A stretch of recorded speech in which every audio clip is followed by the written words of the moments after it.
You're listening to the most electrifying show in media, A Neighbor's Choice. I'm your host, your neighbor, David Gronowski. So glad to be with you live across FM and AM, podcast and video stream. Happy to have a time of learning together like we always do, guided by principles like personhood, like skin in the game. Those are the things that matter to us. We're tired of tribalism. We're tired of the groupthink.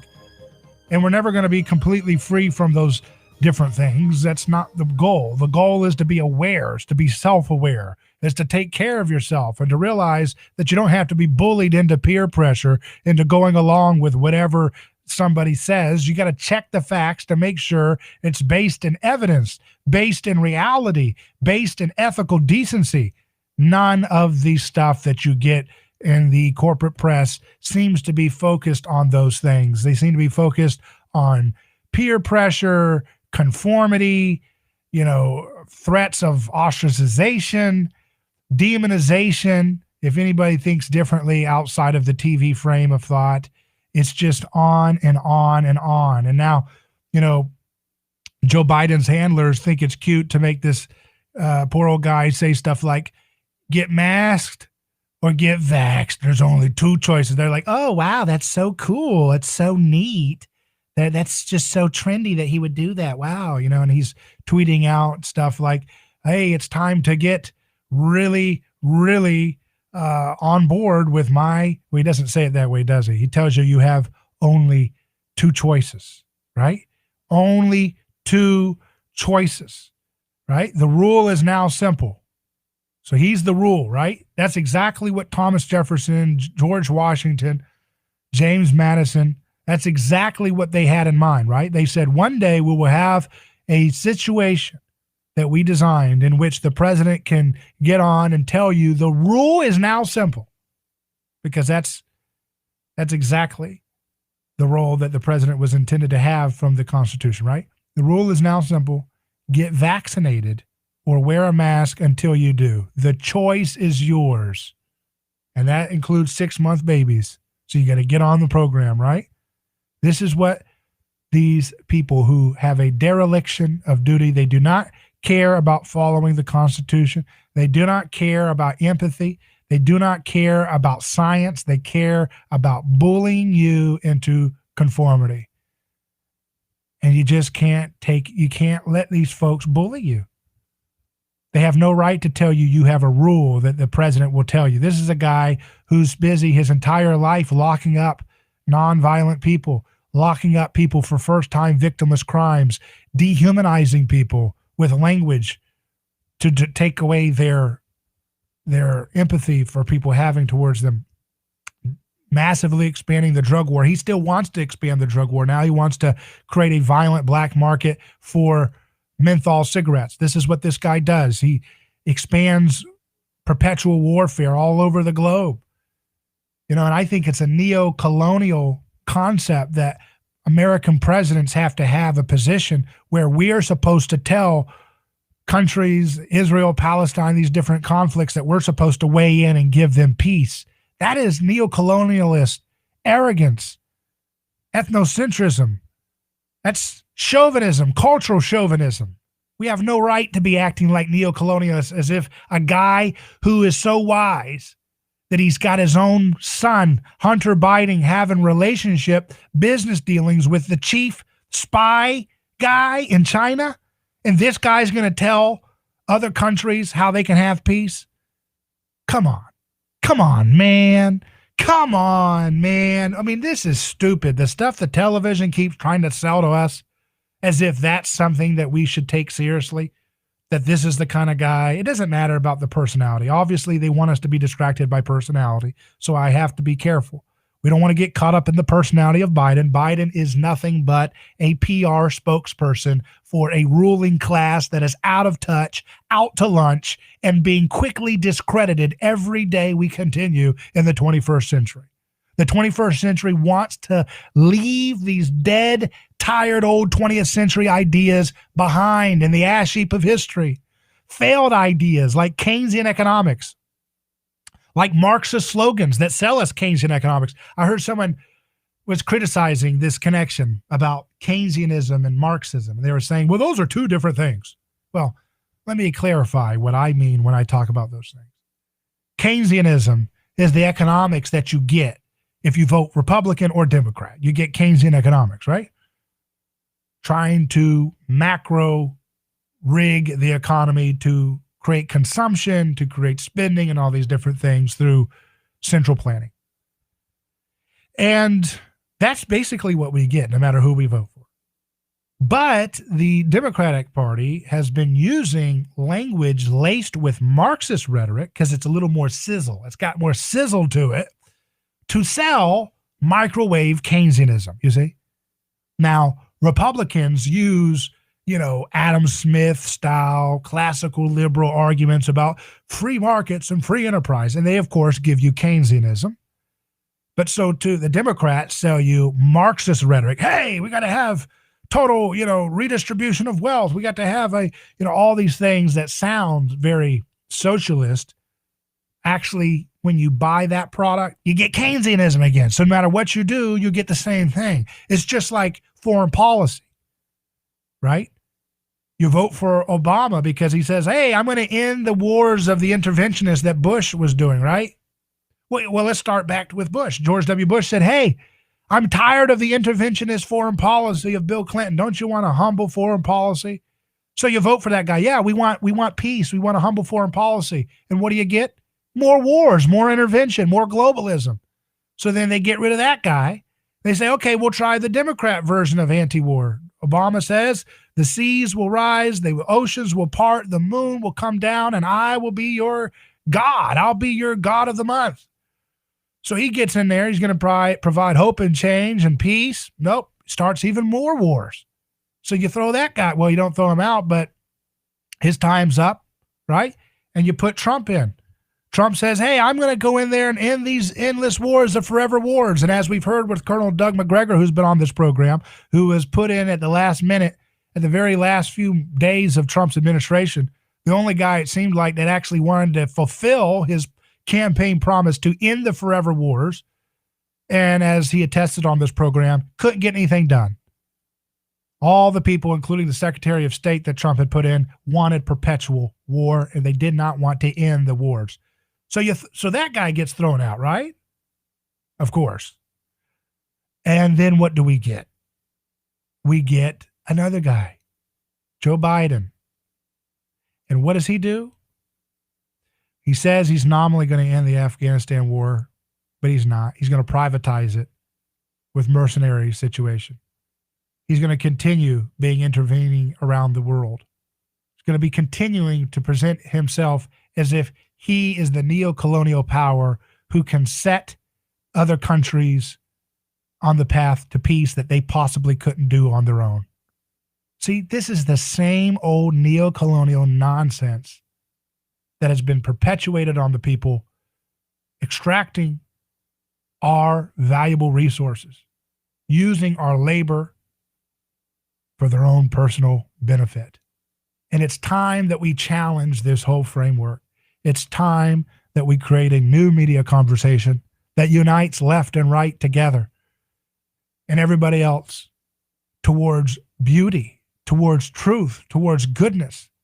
We don't have to have all the central planning that DC can come up with. We don't have to have them tell us what to do. We don't have to listen to a clown like Biden who tells us we got to get vaccinated if we're 6 months old, who tells us got to put on a mask that has shown no efficacy scientifically, especially outdoors, especially amongst the young. We don't need to listen to this guy who tells us we have to take a product, Pfizer, Moderna, right? Johnson & Johnson. So you got 3 pharmaceutical companies. You got to pick which one you want, or else you have to wear a mask. No, you don't have to live your life by bullies. You don't have to do that. You don't have to, okay? And right now we got a lot of bullies because you can't turn around, even in this broadcast. I'm supposed to be a different option for people to learn something different, right? But even in my broadcast, if you're listening on radio or video stream, we have the news break, alleged hard news, which is all it is PR talking points for an establishment that's out of touch and out of lunch. And even in that, right, you think you're in a safe space of away from TV party groupthink. And what do you get? You get more talking points for big, giant corporations. They've lied to us about nutrition science. They have demonized unfairly saturated fat, animal fats, and convinced generations of people to switch over to industrial seed oils, which have done a horrible, horrible number on our bodies. And the science is there to show it. Early this morning, before we began the broadcast that we're doing now, I interviewed Dr. Kate Shanahan, a medical doctor, New York Times bestseller, someone who spent time working with the LA Lakers, people like Kobe Bryant, the late Kobe Bryant, people like Dwight Howard, helping them reshape their nutritional paradigm and having significant improvement in their performance. We had a fascinating discussion. It'll be up shortly on our website. But it's just a reminder that government, including all these people that you're still told, American Heart Association, trust whatever they tell you. They tell you to eat PUFA seed oils. And Harvard tells you to eat PUFA seed oils. And this is totally false. You don't want to be consuming these things. So this is a wonderful time in which sacred cows of ignorance are being shaken to their core. And guess who gets to benefit from that? We do. Our families do. The people we care about. Because finally, we don't have to live in a prison of ignorance. We don't have to live in a prison of ignorance that produces diseases and chronic illnesses and a compromised immune system. And even mental health disorders and different things like that are associated with the consumption of these vegetable oils, which are unnatural and not meant to be consumed at the rates that they're being consumed by our population. There are tremendous things happening that we get to be a part of this big, big change. It's going to take a lot of hard work. And the biggest work of all will be having the courage to not care about people pushing you and gaslighting you and pressuring you to conform to their false paradigm of reality. I'm David Gronowski. We'll be back with just a quick break. Stay tuned.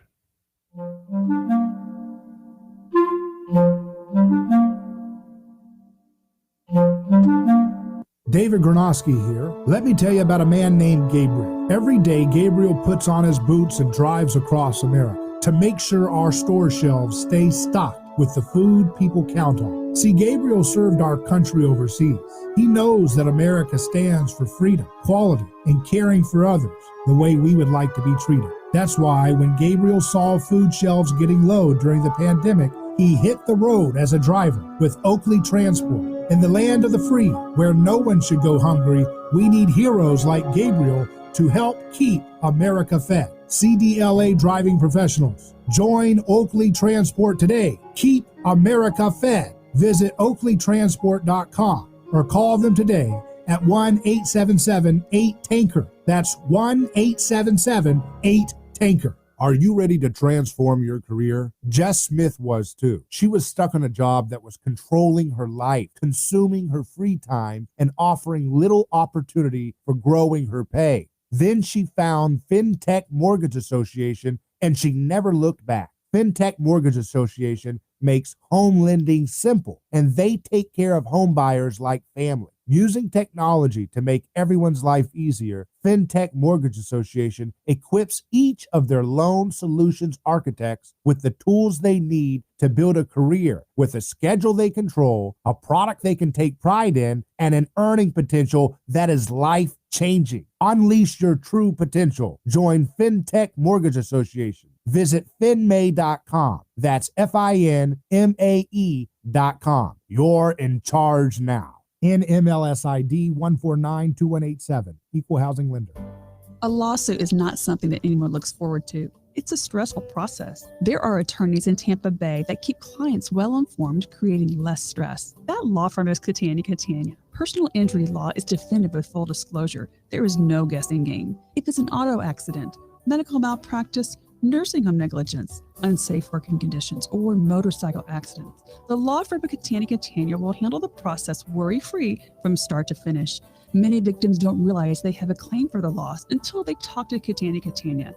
They only represent private individuals and treat every case as if it's going to trial.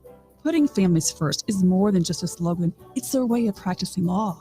It's a commitment to you. Remember, they don't get paid if you don't get paid. So go to Catania.com. Over 28 years in practice. Catania, personal injury, auto, and motorcycle accident attorneys.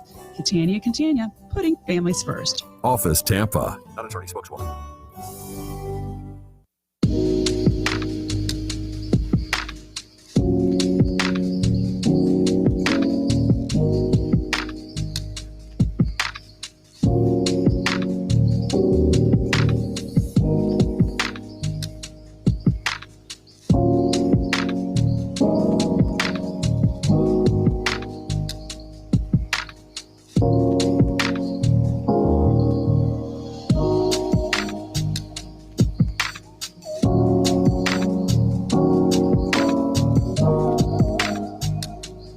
Welcome back to A Neighbor's Choice. David Gronowski here. We're live on radio. If you're driving right now, set it to this station. This is your go-to home for news from the perspective of, I think, common sense. We're trying to perceive common sense here and develop it and articulate it in a way that can advance the interest of people who are tired of the blame games of DC. They're tired of violence-based solutions. They want non-violence-based solutions. And that means getting rid of statism, this superstitious belief that somehow we have a right to do things to one another when we join in a voting booth in an anonymous ritual where we vote to use politicians to do violent things to our neighbors, tax and subsidize corporate welfare, all these different things, regulatory, nanny state laws.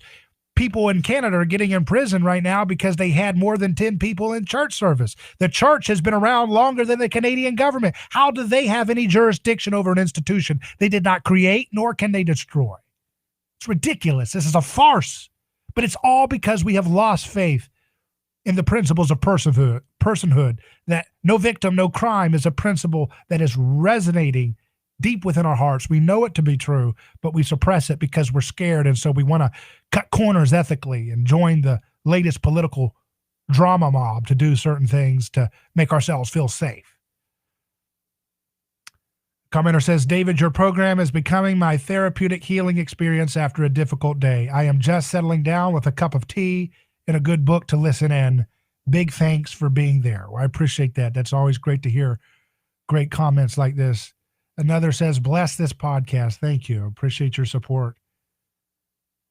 Another says, theoretically, the buck stops at the commander-in-chief, but it takes 40,000 people to run the federal government, and Trump had 400 trustworthy America First names tops. Christopher says, there's the uniting language. And then he quotes bullies. What does bullies have to do? I guess he wants to know. The only uniting agenda I can see is increased states' rights and independence, because even the socialist types would prefer a radical social governor than over Biden, which is fine by me. I'll get my popcorn. So this is something that we have to be cognizant of, that we're not going to be able to get 330 million people to agree on one-size-fits-all rules. Do you think so?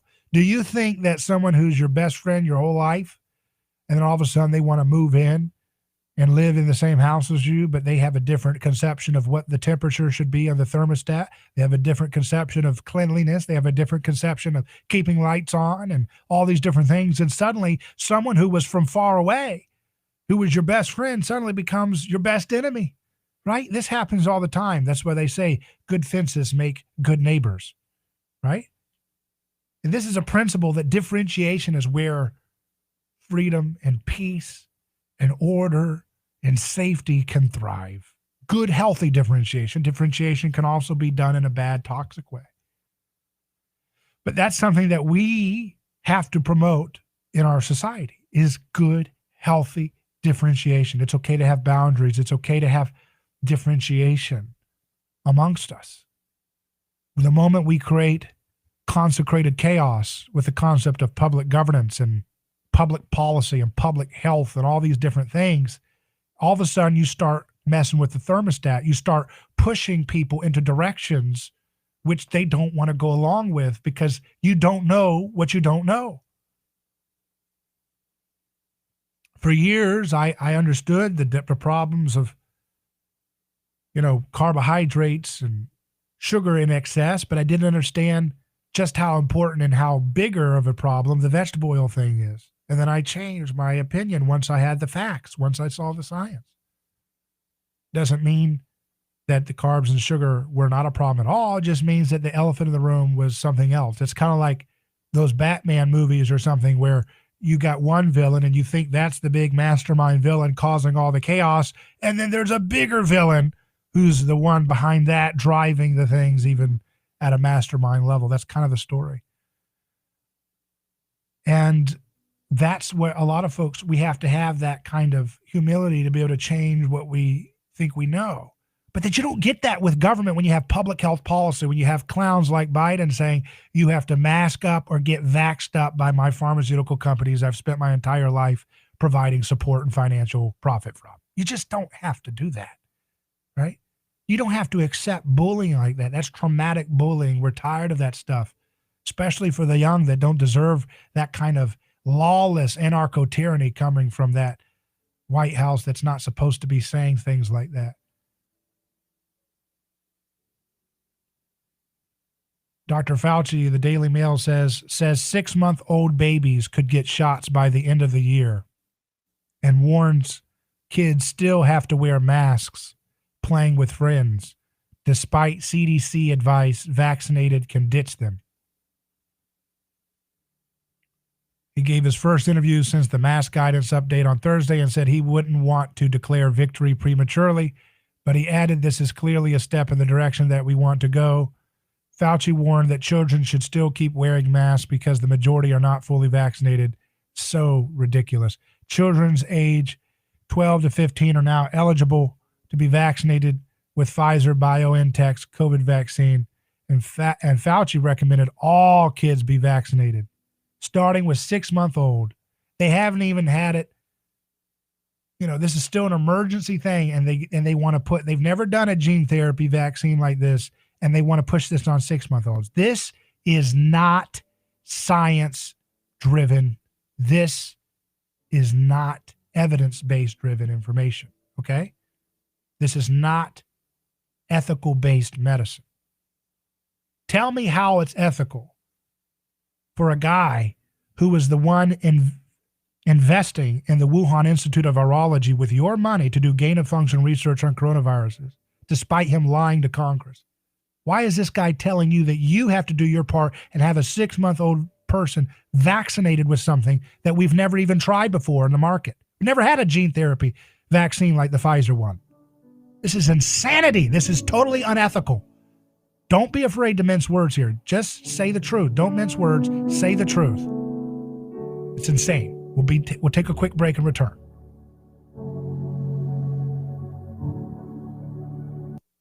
Ronald Reagan would turn over in his grave if he saw what's going on today. Crazy things are happening. You cannot be afraid. You've got to stand up for what you believe is right. But one thing is for sure. You can't trust anybody. For talk, news, and information, you can count on us. Enough is enough. I almost blew a gasket. Good for the country. I know what I'm talking about. A lot of wackos out there. Your connection to talk about it. The all-new News Talk 1040 WHB. Columbus, Ohio has announced it's reached a settlement with the family of Andre Hill. The unarmed 47-year-old black man was shot and killed last December. Former police officer Adam Coy, who is white, is facing charges after a grand jury indictment. Hill's sister, Shauna Barrett, at a press conference today says it's a mixed day of emotions. Today does mark a historic day for us It's a joyous day, but it's also a sad day, too, because he's not here. The city has since passed the Andre Hill law, which requires law enforcement to turn on their body cameras before interacting with the public. The CDC may have eased mask guidelines, but some states, including California and New York, are not following that guidance just yet. Businesses like Target and Kroger are also asking their customers and employees to mask up when shopping. The head of the World Health Organization calling on countries to hold back on vaccinating children, not due to any issues with the approved vaccine, but to help other countries, he says, where cases are still surging and supplies are lagging. Michelle Franzen, ABC News.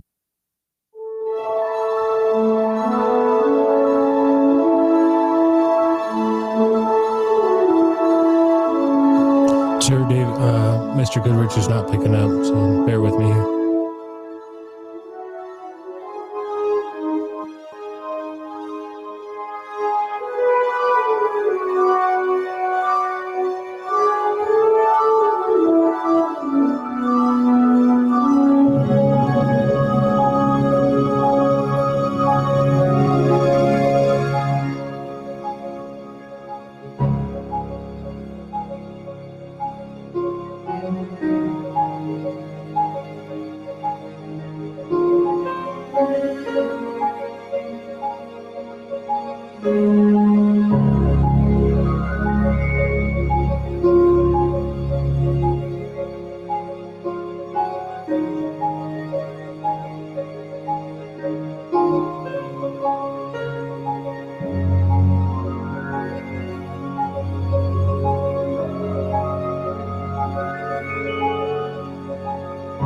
Welcome back to A Neighbor's Choice. I'm David Gronowski here. We're live. ANeighborsChoice.com is our website, ANeighborsChoice.com, as we continue looking at news of the day, guided by a different perspective, where we are trying our best to move beyond the same 20th century nonsense that has gotten us into so much of the mess that we have today. We're so tired of it. We have Vice.com saying Pentagon surveilling Americans without a warrant, Senator reveals. I mean, it's like every agency we got. We got the post office, supposed to be such a socially just time for this time of politics, right? The Democrats, all they do is tell us about how they are so socially just. They're so progressive, but they've got and I'm not saying that this doesn't happen. Obviously, it happened with Trump too. But the point is we're supposed to be told by the TV party, the mainstream corporate press, the 20th century media, that these things are not supposed to be happening. But yet they are, right? We have the Postal Service surveilling Americans' social media. We've got NSA being weaponized. We got FBI doing surveillance against Americans. We got, what else now? We have the story here that the Pentagon here, is getting in on the action. The Pentagon is carrying out warrantless surveillance of Americans, according to a new letter written by Senator Ron Wyden and obtained by Motherboard. Senator Wyden's office asked the Department of Defense, which includes various military and intelligence agencies such as the NSA and the DIA, for detailed information about its data purchasing practices after Motherboard revealed special forces were buying location data. The responses also touched on military or intelligence use of internet browsing and other types of data, and prompted Wyden to demand more answers specifically about warrantless spying on American citizens. Some of the answers the DoD provided were given in a form that means Wyden's office cannot legally publish specifics on the surveillance. One answer in particular was classified. In the letter, Wyden is pushing the DoD to release the information to the public. A Wyden aide told Motherboard that the senator is unable to make the information public at this time, but believes it would meaningfully inform the debate around how the DoD is interpreting the law in its purchases of data.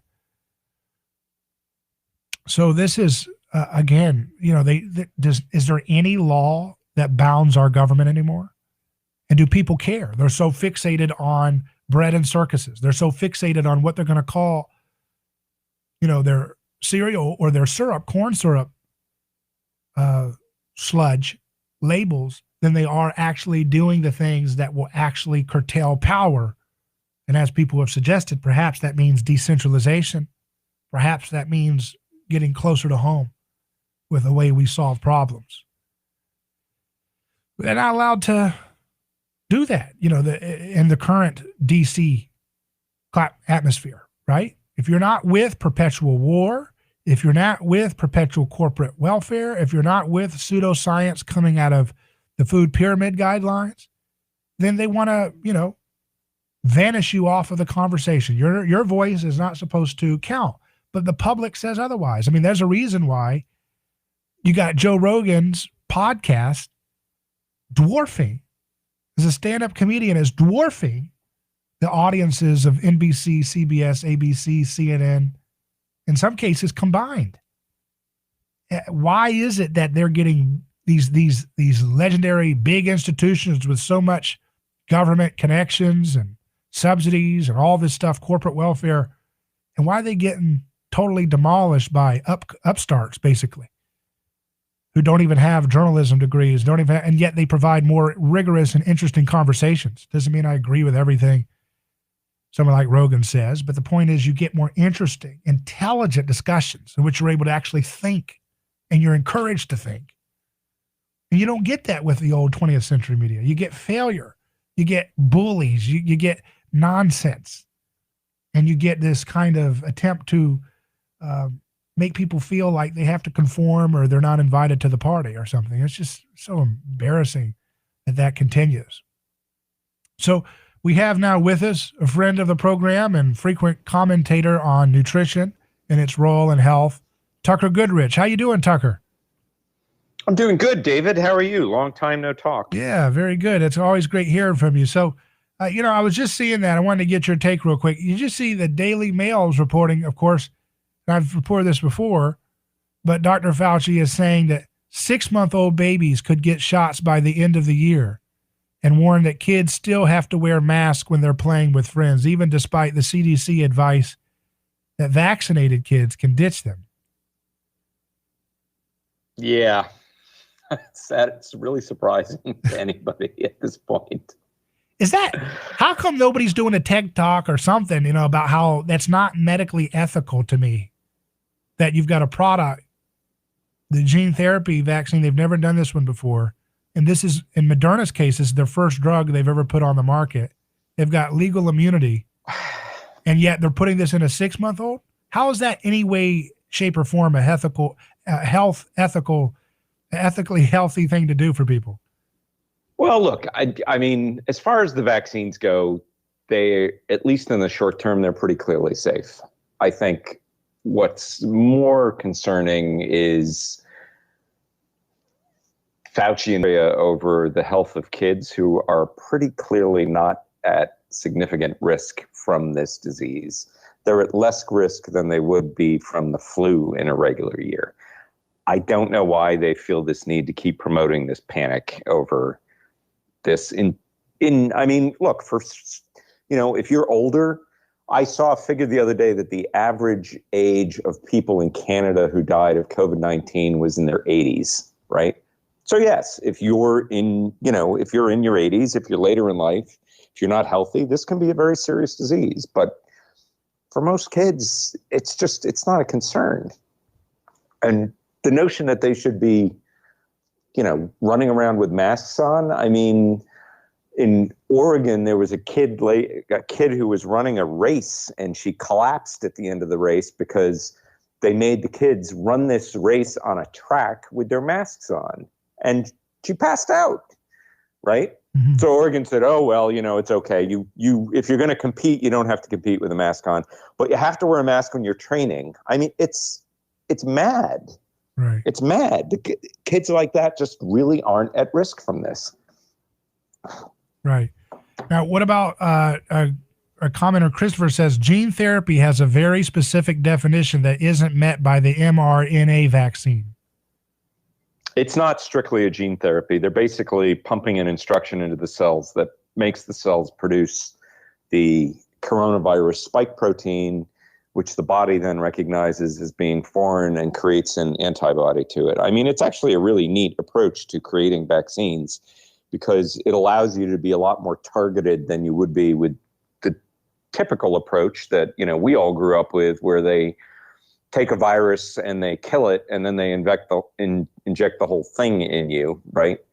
I mean, they're now talking about using this approach to produce a universal, ironically, a universal common cold virus, because of course, coronavirus, COVID-19 is a variant of the common cold.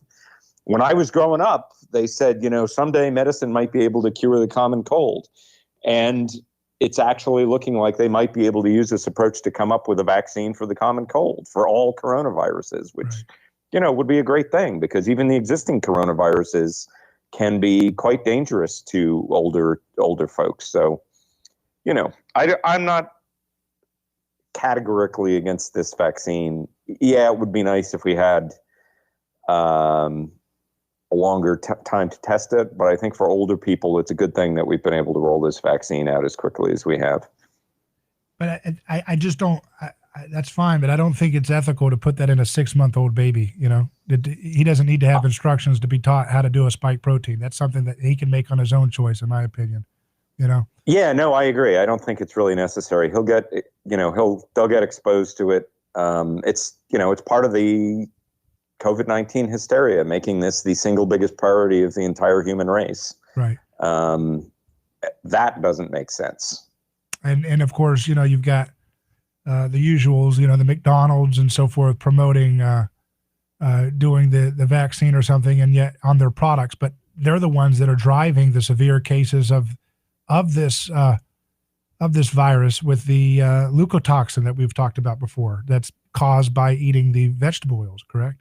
Yes, it is rather ironic that a company like McDonald's, that's had a huge, if inadvertent, part in promoting the obesity epidemic in the United States, is now pushing a vaccine for a disease that might be a lot less dangerous if it weren't for our obesity epidemic. But there you have it.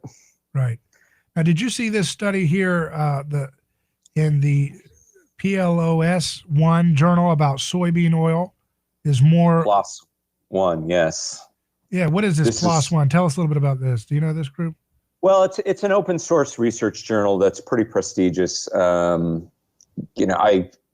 Because they, unlike a lot of the commercial journals, they release everything for free. So, which is obviously an approach that's becoming more and more popular as people like me who want to be able to do their own research discover that, oh, sorry, you're not a university, you don't pay us millions of dollars, so all of this research that your tax dollars go to fund is not available for you to read.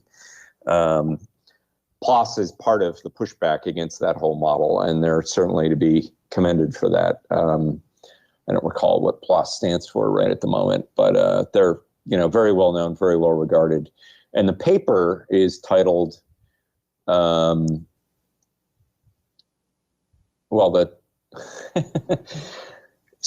oil is more obesogenic and diabetogenic than coconut oil and fructose in the mouse. And the page title is soybean oil is more obesogenic than fructose. So this is a really interesting paper because it's looking at seed oils versus fructose, which is part of table sugar.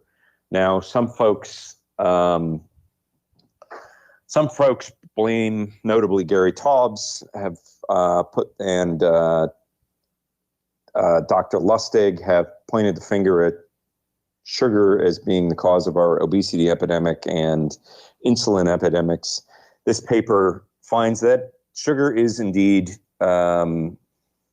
does promote obesity in these mice, but they find that it doesn't oddly promote diabetes in these mice, whereas soybean oil does both. And this is a group that's been looking at this for a while. Now, amusingly, Harvard University will tell you that coconut oil is, quote, I quote, pure poison. That's what a Harvard epidemiologist said coconut oil is.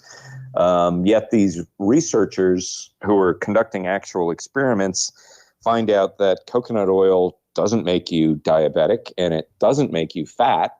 It seems to have no negative effects at all, which is similar to what we see in populations who eat lots of coconut fat, like the famous Catawbans and the South Pacific who are, very healthy and eat lots of coconut fat. So there's no real reason I'm aware of for anybody to say that coconut oil is pure poison. I don't know where Harvard gets off on that sort of scaremongering. But what they do find in this is that a high amounts of omega-6 fat in this diet caused, these mice to become obese and diabetic, all the things that we are concerned about when we're looking at the effects of the coronavirus pandemic. That's what predisposes you to bad outcomes. And they summarize. Now, it's not just this group, as they summarize in this paper. There are lots of other groups that are finding the same thing about seed oils. And while they have a handful of references here looking at other groups that are finding similar findings, I've got a whole lot more than a handful. It's a common finding to see that the so-called healthy vegetable oils are in fact not healthy. They seem to, they're clearly shown in animal models. They seem to be required in animal models to cause obesity. And in human experiments, they've been shown to increase your risk of dying of heart disease. Harvard looks at it and says, oh, but they lower your LDL. That must be good, which is exactly what these human studies found. They do lower your LDL, but at the same time, they increase your risk of dying from heart disease. A result which, these researchers elected not to share with the rest of us. How is that ethical? How is that scientific? It's not ethical. So how are they able to? It's clearly not ethical. How are they able to get away with this charade? It's just so exhausting dealing with these buffoons. I don't know what it is, but. Well, you know what they do? They hit you over the head with 800 pages of obfuscation. They will come out with all of this. I go through, because I must be a masochist, I go through and I read these papers. There was one paper I found where the researchers who were talking about what it showed claimed that it showed a benefit over saturated fat, right? Because they're always trying to demonize saturated fat. The problem is the words saturated fat weren't ever mentioned in this paper, which, by the way, showed a very negative effect on health from vegetable oils. So, a lot of it's just, I don't know what their motivations are. I honestly can't tell you what their motivations are, but I can tell you that a lot of what they claim relies on obfuscation and occasionally just outright misrepresentations of what these papers actually say. And I know it's not ethical. It's absolutely not ethical. Well, is there any academic institutions that or other groups that are pushing back against this stuff, or is it just sits there and goes unanswered except for what we're doing on radio and podcasts or whatever?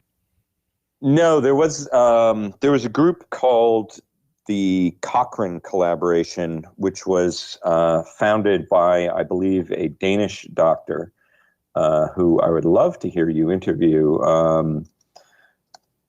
And his name escapes me right at the moment. Oh, Peter Gotchi. So he founded the Cochrane Collaboration to be an objective reviewer of the literature, and they kicked him out because he was complaining that they had become corrupt. So they booted the founder of this organization.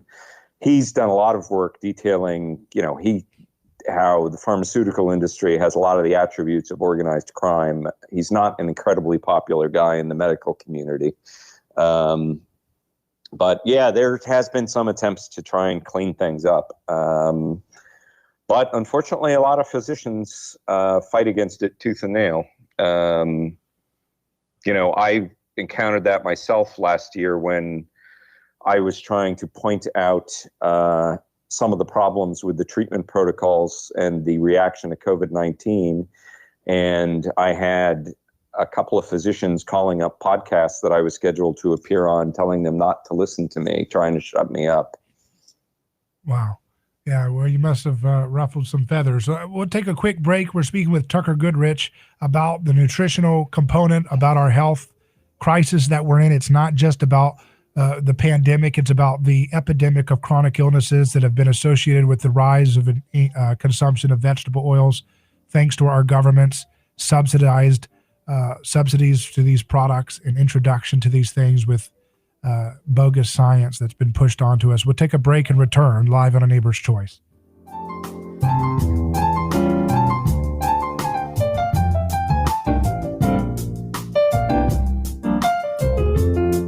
Hello, this is David Gronowski with A Neighbor's Choice. I've got a mission for you. I'm a big believer in eating family farm-raised, high-quality, grass-fed beef. That's why I'm a frequent customer of White Oak Pasture, a 6th-generation beautiful farm in southwest Georgia. Support sustainable, delicious meat of the highest quality. Ask for White Oak Pasture's beef at your local grocery here in Florida, or go to whiteoakpastures.com, and first-time customers get 20% off on purchases with our exclusive coupon code NEIGHBOR. Who is your neighbor? Dave and Wally are team drivers for Oakley Transport. One day, they came across a very serious accident on the highway. Some might pass on by, but Dave and Wally saw there was no time to waste. They jumped into action and saved 2 people's lives with moments to spare. That's the kind of courageous love we need more of today. It reflects the respected culture Oakley Transport develops with their driving professionals. CDLA licensed drivers. Join Oakley Transport today for a rewarding career. Visit oakleytransport.com.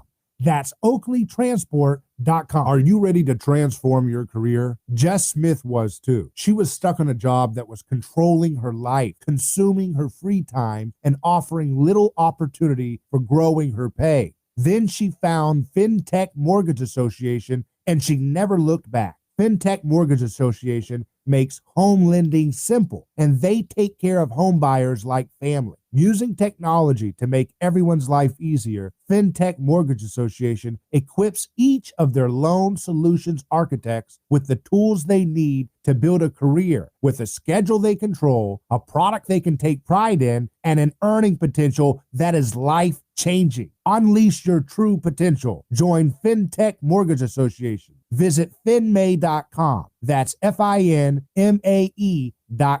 You're in charge now. NMLS ID 1492187. Equal housing lender.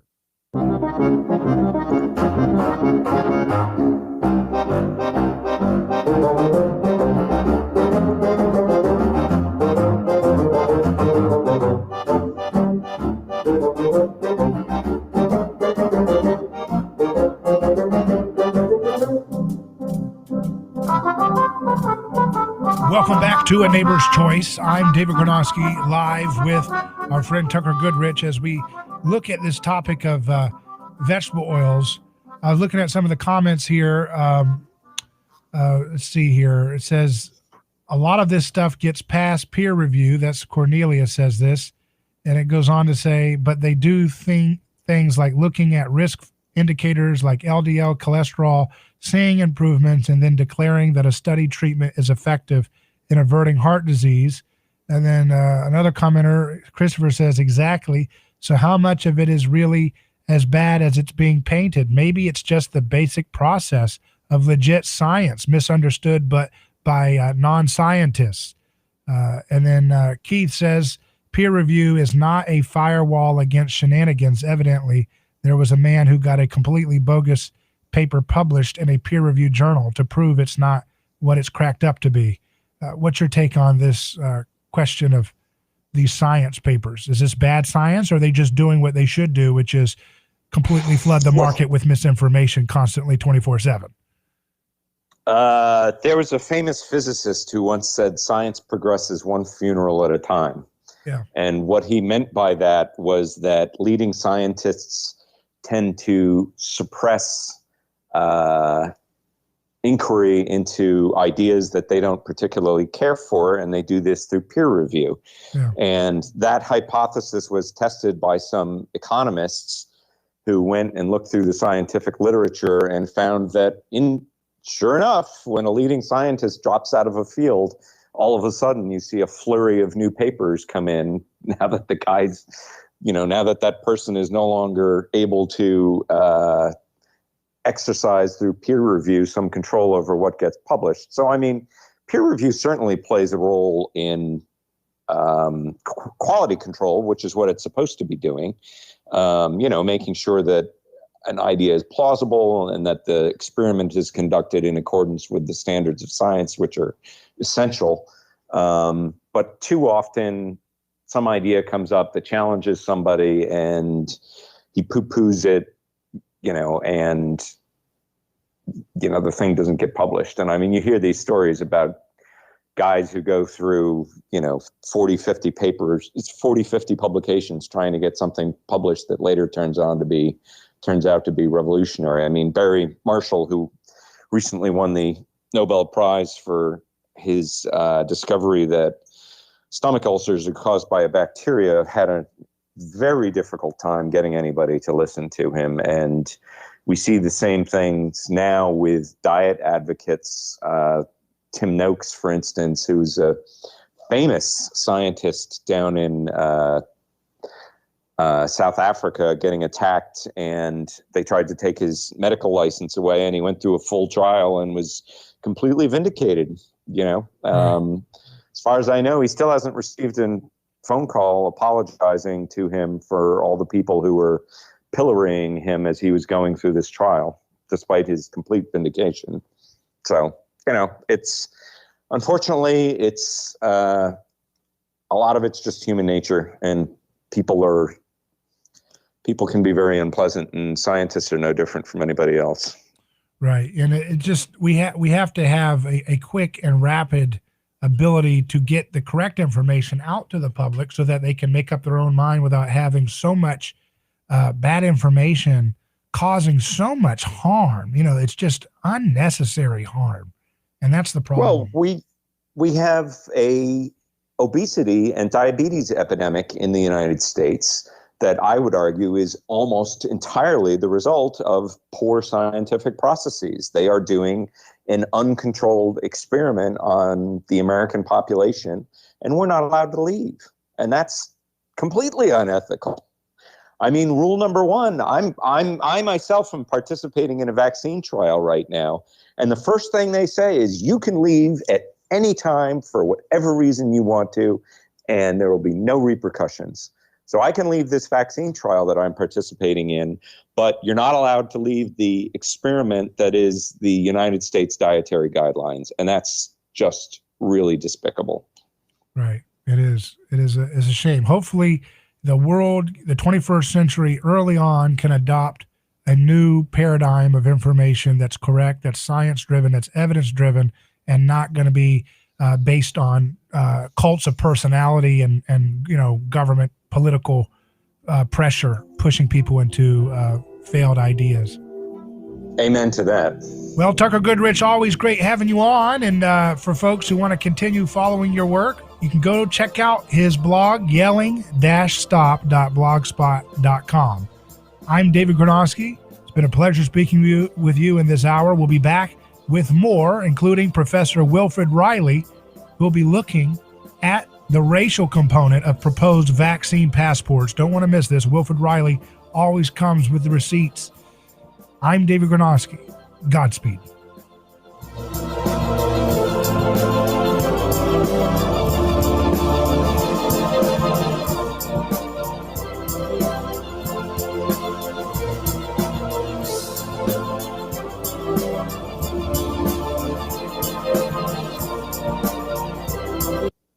Your home for news, talk, and information. 1040 WHBO Pinellas Park, Tampa Bay's all new News Talk 1040. It's the only way I get news. From ABC News, I'm Michelle Franzen. Despite the CDC issuing new guidance, Americans fully vaccinated can shed their masks for most indoor and outdoor situations. Reaction is mixed. Everybody's been waiting for this moment for a while now. It's been a year plus of this now. From relief to reluctance, a gift shop owner in New Jersey is still masking up. As a business owner, how do you know who's vaccinated and not? I don't want to get in the carding people. CDC Director Rochelle Walensky says they made their decision based on science. House members electing Congresswoman Elise Stefanik as GOP conference chair today, just days after removing Liz Cheney following her criticism of former President Trump's false claims the election was stolen. Cheney speaking to ABC's Jonathan Karl for ABC's This Week. I think the issue really is Donald Trump, and it really is the party, and whether we're going to be a party that's based on the truth. The full interview airs Sunday. Meantime, House Homeland Security Committee leaders have agreed to form a commission to investigate the U.S. Capitol siege. ABC's Andy Field has more. Many Republicans did not want to just investigate the Trump supporters' attack on the Capitol, and instead wanted to include violence during last summer's Black Lives Matter protests. Democrats in control of the House disagreed, and it took more than 4 months to reach agreement. If the House votes yes, the commission will only focus on the Capitol attack. As restrictions lift, the terror threat assessment now projecting a volatile summer. The country is facing threats that a new Homeland Security alert called increasingly complex and volatile. The alert is issued so police and the public can prepare for what may be a potentially dangerous summer due to a combustible mix of would-be domestic terrorists, those inspired by foreign terrorists, and people prompted to act out based on grievances and conspiracy theories about everything from the pandemic to politics. As virus restrictions ease and the weather warms, public gatherings offer what the alert called a broader range of targets. ABC's Aaron Katursky, you're listening to ABC News. The IRS doesn't mess around. If they want your money, they'll take it. They can take your paycheck and bank accounts too, even threaten your home or business. Don't take on the IRS alone. If you owe back taxes, the smartest thing you can do is call Optima Tax Relief. The experts at Optima specialize in a powerful IRS tax assistance program called the Fresh Start Initiative. And their clients that qualify are saving thousands, even tens of thousands. One call starts the process to stop the demand letters, stop aggressive collection actions, and stop the IRS from targeting you. But don't delay. It's important to act now while you still have options. Optima is A+ rated with the Better Business Bureau. Optima has already resolved over $1 billion of tax debt for their clients. Get your life back. For tax help you need, for tax help you can trust, call Optima now for your free consultation. Call 800-343-6460. 800-343-6460. 800-343-6460. Optima Tax Relief. Some restrictions apply. For complete details, please visit OptimaTaxRelief.com. The UK about to roll back coronavirus restrictions. After months of lockdown, the British Prime Minister says some measures will be eased on Monday, despite the arrival of the Indian COVID variant. I believe we should trust in our vaccines to protect the public whilst monitoring the situation as it develops very closely. Boris Johnson says already healthy vaccination rates here will be ramped up even further because the race between our vaccination program and the virus may be about to become a great deal tighter. Tom Rivers, ABC News, London. Meantime, Greece is welcoming tourists back this summer. The government announcing visitors from select countries, including the UK and the EU and the US, are welcome if they have been vaccinated and can show a negative COVID-19 test result.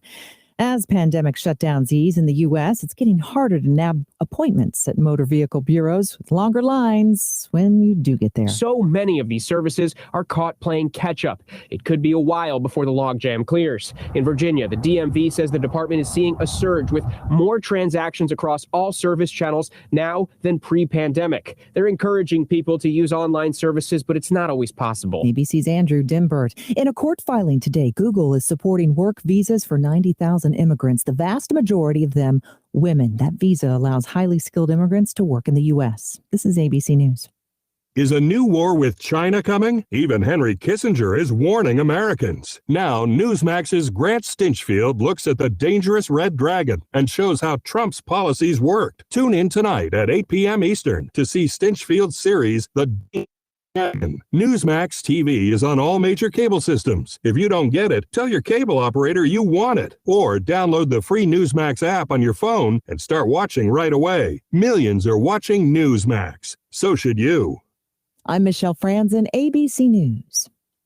Hello, this is David Gronowski with A Neighbor's Choice. I've got a mission for you. I'm a big believer in eating family farm-raised, high-quality grass-fed beef. That's why I'm a frequent customer of White Oak Pasture, a 6th-generation beautiful farm in southwest Georgia. Support sustainable, delicious meat of the highest quality. Ask for White Oak Pastures beef at your local grocery here in Florida, or go to whiteoakpastures.com, and first-time customers get 20% off on purchases with our exclusive coupon code NEIGHBOR. A lot has happened that has prevented us from feeling like a community.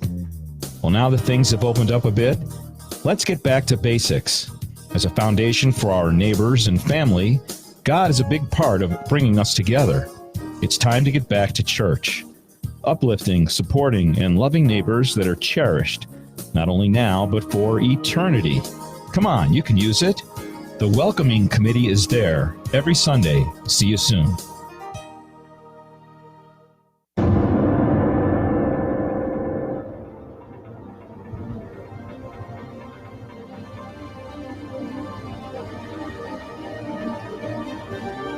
From the heart of Central Florida, you're listening to the most electrifying show in media. A Neighbor's Choice.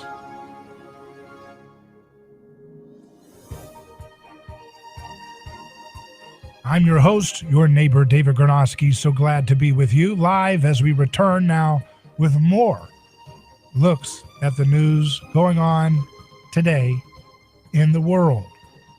We have lots of stuff to get to, see what we can get, what we can fit in today in this hour together.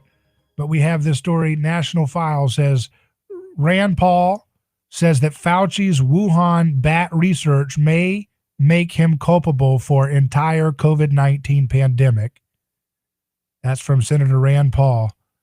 He told Fox News today that Dr. Anthony Fauci could be culpable for the entire pandemic. In April of 2020, Patrick Howley of National File was the first to report that Fauci's NIAID funded a study on bat coronavirus, a project that included scientists at the Wuhan Institute of Virology, the Chinese lab at the center of controversy over their bat research.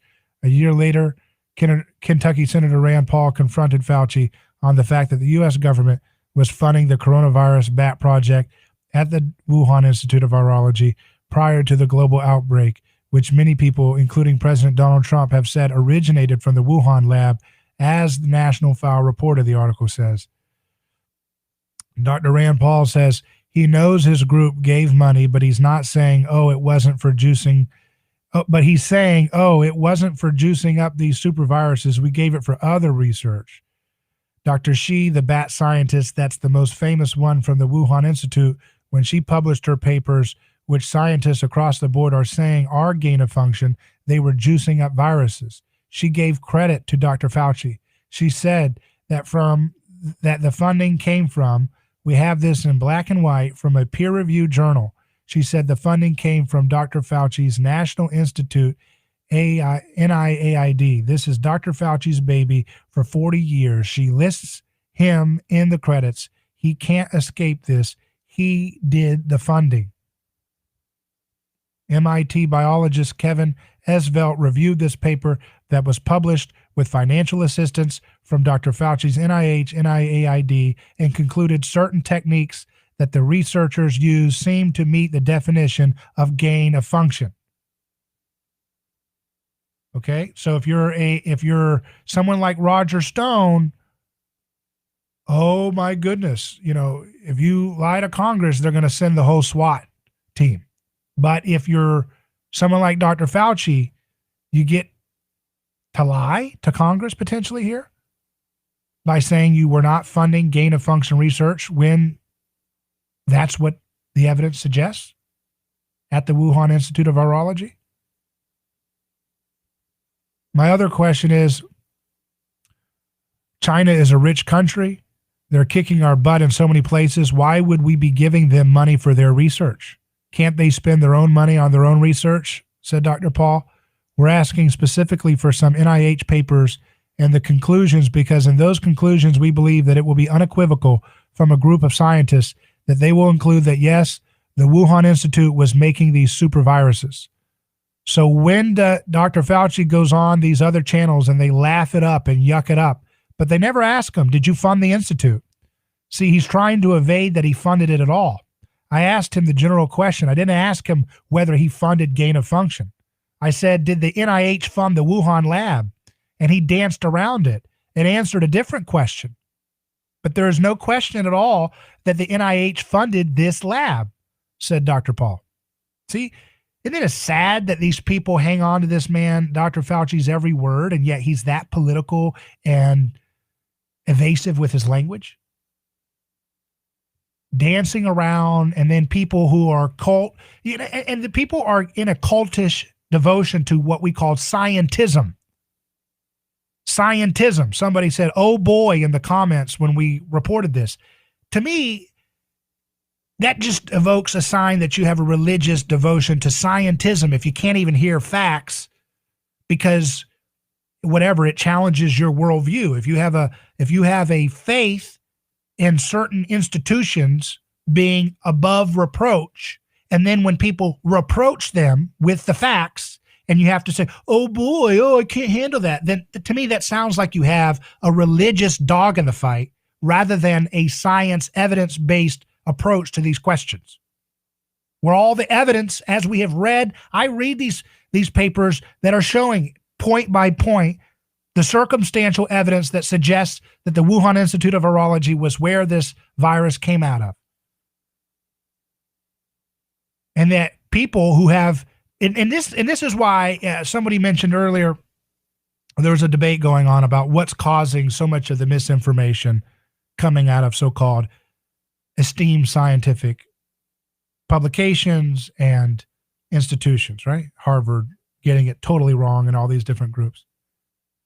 Well, first of all, I've explained one of the big critical issues for this is when you have monopoly funding of science. When you have a government, which is a monopoly of the use of force, and they take that monopoly of the use of force and they force their way into dominating the funding of science, it will naturally retard the ability for the paradigm shift cycle to take place.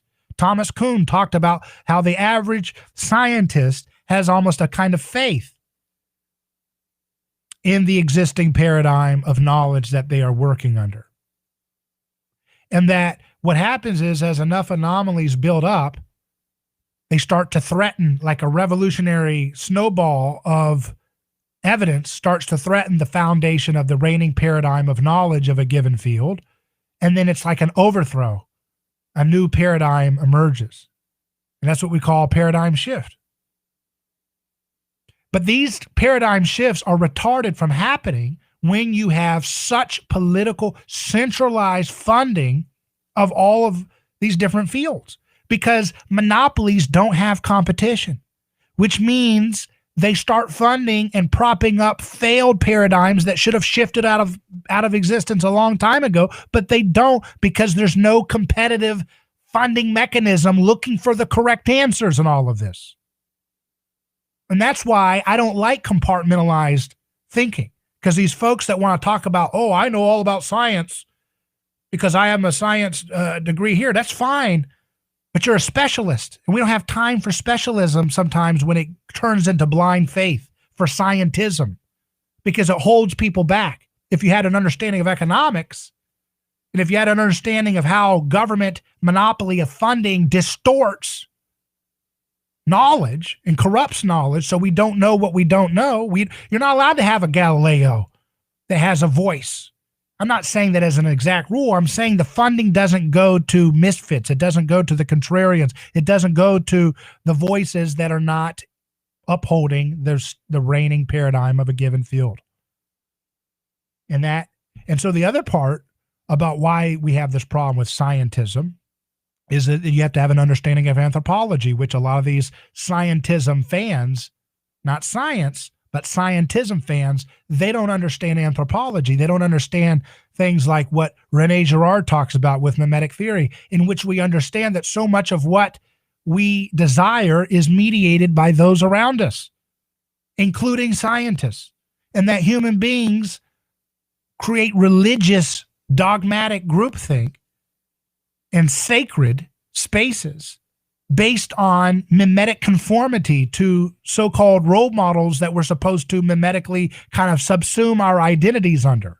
And I think that phenomenon is very much at play in a lot of the scientific fields today. As Tucker Goodrich, our guest in the previous hour, mentioned, science progress takes place a funeral at a time, and it shouldn't have to be, but that is a natural impulse of human beings that I think is exacerbated because of government monopolizing so much of the funding research dollars. You take a monopoly, and then you take the natural human tendency, no matter whether you had a government monopoly or not in the science field, right? But you take that natural anthropological foundation of how human beings tend to create sacred, religious-like in-group, out-group mechanisms where they expel people who challenge their agreed-upon dogmas about what makes them the correct official voices of a scientific field. And they socially ostracize and strip funding and kick people out of chairs who challenge or do data or present information which contradicts the reigning paradigms that they themselves are tasked with promoting to the public. So it's a scapegoat mechanism that play in a academic and career sense and even social pariah sense in so much of science. But it becomes worse when government monopolizes and centralizes so much of the funding so that there's not competing sources of income that are going into different researchers. People say, oh, well, there's corporations and all that. But those corporations are propped up in the market because of the government subsidies. So these corporations that are funding misinformation, noise, science, like all these epidemiological studies that come out demonizing red meat all the time, which are very low quality science papers, but those are the ones that always get media attention. Those studies are oftentimes funded by food companies. So another, a fan of scientism would say, well, that's a problem of capitalism. No, that's a problem of government subsidizing and corporate welfare provisions to these food companies that gives them an artificial advantage in the marketplace that they then protect every now and then by funding more disinformation. And again, whether it's intentional or not, it's not the point, because humans will believe whatever they want to believe. So it's not about people you could point to, I'm sure people could give me examples where people showed evidence that they knowingly were sending misinformation. But I'm not suggesting that. I'm suggesting people are mimetic, groupthink-driven creatures. We all are. Can't escape it. But being self-aware of that and trying to be on guard about falling into mimetic, blindsided, rabbit trails or whatever, that's what we need to be more mindful of. But fans who are into pop scientism, like the whole TED Talks world and the whole who are some of the scientism guys? Bill Nye the Science Guy. Those are the scientism, which is more of a religion and ideology rather than an actual spirit of scientific inquiry. It's all about browbeating and acting like, oh, don't touch this. We know all about it. But they don't. They don't. It's a lot of religiosity. And that's why you need to have anthropology inform your approach to science, the philosophy of science. You need to have a suspicion of state monopoly, which would be available to you if you had a proper understanding of economics informing your approach to science. Those are things that have to be brought into view if you want to get a good, accurate foundation of how you should approach all the misinformation going on in these different scientific fields. So that's what we're going to continue to point that out on this program in various ways. We do it every Thursday with Science and You. Yeah, Neil deGrasse Tyson. He's another guy that kind of promotes scientism. But Dr. Yu, our chief science advisor, he boldly challenges the physics community on Thursdays on Science and You, which you can find all of our episodes on aneighborschoice.com. And he just eviscerates their arguments. And that's a field like physics, which is considered to be the holy of holies of scientism, right? Physics is considered to be one of the most rarefied, most rigorous forms of science. And yet, as Dr. Yu has suggested, maybe quantum physics goes nowhere. Maybe string theory goes nowhere, right? Maybe the standard model goes nowhere, and he has the evidence to back it up. But, if he tried to see people, you're dealing with a scientism guy, someone who's religiously devoted to a kind of ideological culture rather than the spirit of scientific inquiry, because they always throw out we'll get it in a peer review paper, and that's fine. But again, that's not a accurate or honest approach to suggest that, because Dr. Yu, someone like that, who fundamentally challenges the atom itself, fundamentally challenges the existence of an orbital electron, right? Fundamentally challenges the presumption that there is monocharged particles like protons, electrons, and neutrons. That's such a fundamental challenge to a lot of assumptions that are baked into the standard physics, that there's no paper of reputation that would even entertain that thought, because it goes in the face of everything that they have been taking, again, like Thomas Kuhn suggests, on faith as the foundational paradigm by which they operate their research. And so to have to entertain a thought that totally challenges the atom, like Dr. Yu's work does, I don't think they would give that kind of radical critique of everything that they've assumed to be correct much time, would they? Right? And that's why the spirit of science, the scientific inquiry, has to go outside the camp. Just like when religion goes corrupt, the true spirit of the founder goes outside the camp sometimes, and it's found outside of institutions. Not always, but that happens at times. So too, these rarefied institutions of scientism become so corrupt, not because they're intending to misinform, but because they're corrupted by their own mimetic blind spots and monopoly funding that government introduces, which retards their ability to self-correct. And it's going to take people going to the public and creating innovations in the marketplace to shake us out of that stagnation. I'm David Gronowski. We'll be back in just a moment with more live on A Neighbor's Choice.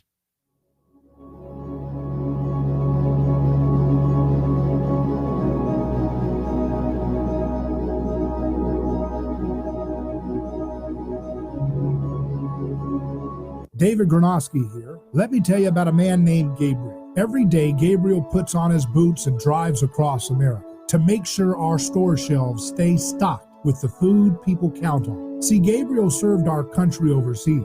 He knows that America stands for freedom, quality, and caring for others the way we would like to be treated. That's why when Gabriel saw food shelves getting low during the pandemic, he hit the road as a driver with Oakley Transport. In the land of the free, where no one should go hungry, we need heroes like Gabriel to help keep America fed. CDLA driving professionals. Join Oakley Transport today. Keep America fed. Visit oakleytransport.com or call them today at 1-877-8-TANKER. That's 1-877-8-TANKER. Are you ready to transform your career? Jess Smith was too. She was stuck on a job that was controlling her life, consuming her free time, and offering little opportunity for growing her pay. Then she found FinTech Mortgage Association, and she never looked back. FinTech Mortgage Association makes home lending simple, and they take care of home buyers like family. Using technology to make everyone's life easier, FinTech Mortgage Association equips each of their loan solutions architects with the tools they need to build a career with a schedule they control, a product they can take pride in, and an earning potential that is life-changing. Unleash your true potential. Join FinTech Mortgage Association. Visit finmay.com. That's FINMAE.com. You're in charge now. NMLS ID 1492187. Equal housing lender. A lawsuit is not something that anyone looks forward to. It's a stressful process. There are attorneys in Tampa Bay that keep clients well informed, creating less stress. That law firm is Catania. Personal injury law is defended with full disclosure. There is no guessing game. If it's an auto accident, medical malpractice, nursing home negligence, unsafe working conditions, or motorcycle accidents, the law firm of Catania will handle the process worry-free from start to finish. Many victims don't realize they have a claim for the loss until they talk to Catania. They only represent private individuals and treat every case as if it's going to trial. Putting families first is more than just a slogan. It's their way of practicing law. It's a commitment to you. Remember, they don't get paid if you don't get paid. So go to Catania.com. Over 28 years in practice. Catania, personal injury, auto, and motorcycle accident attorneys. Catania, putting families first. Office Tampa. Not attorney spokeswoman.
Welcome back to A Neighbor's Choice. I'm David Gronowski. So glad to be back with you.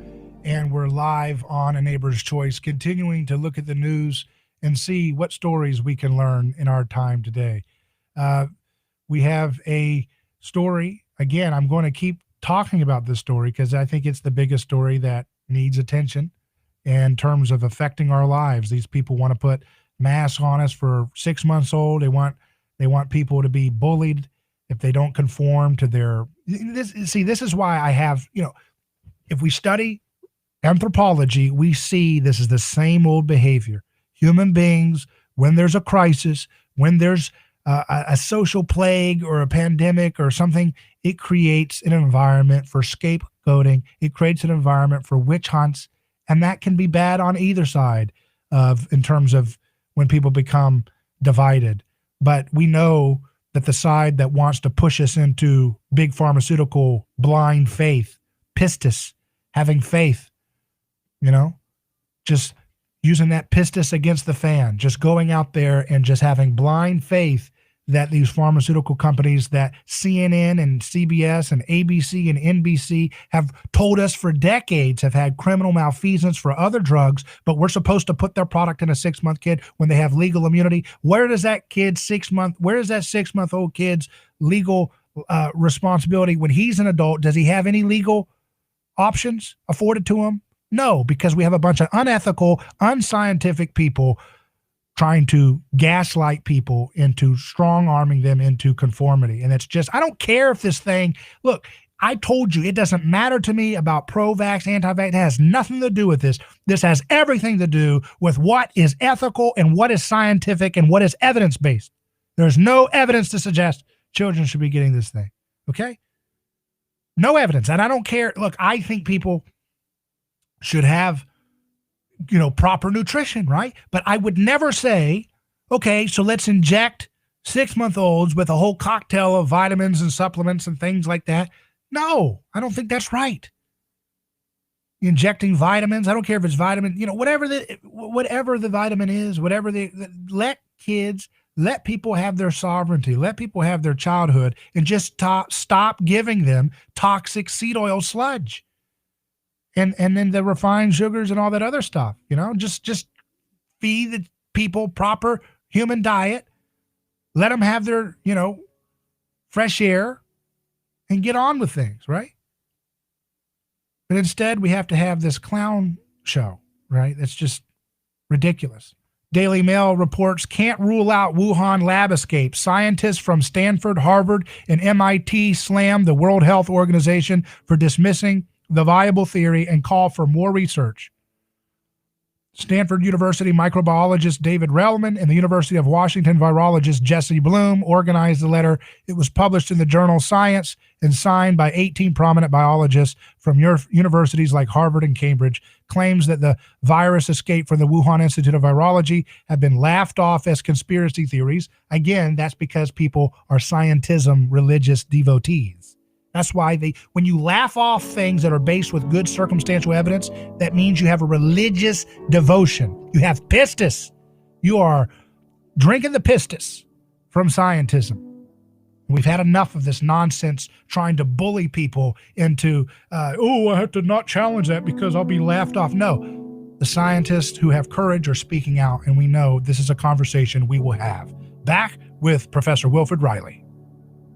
Find the best coverage of Florida sports all in one place. SportsTalkFlorida.com covers all the Florida teams you know and love with in-depth interviews, original coverage, and insight on the team that makes the news in Florida. Whether it's the Bucks, Lightning, Rays, Jags, Dolphins, Marlins. Sports Talk Florida has got you covered. Or any of our college teams like the Knowles, Gators, Bulls, Canes, or Knights. You can find it all at SportsTalkFlorida.com. Sports Talk Florida has got you covered. SportsTalkFlorida.com.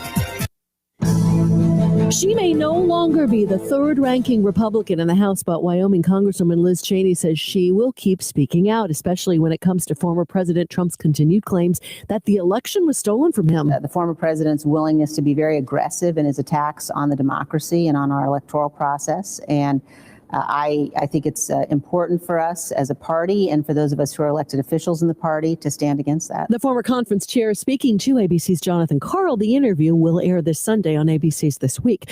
Republicans today elected New York Congresswoman Elise Stefanik as their conference chair.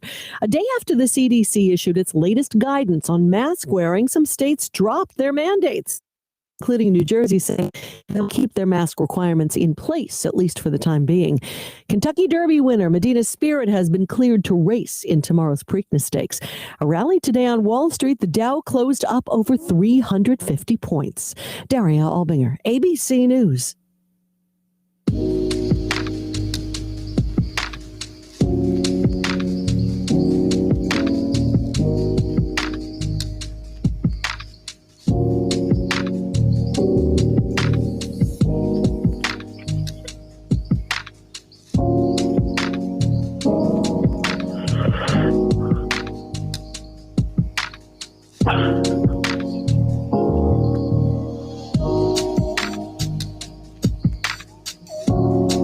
Welcome back to the program.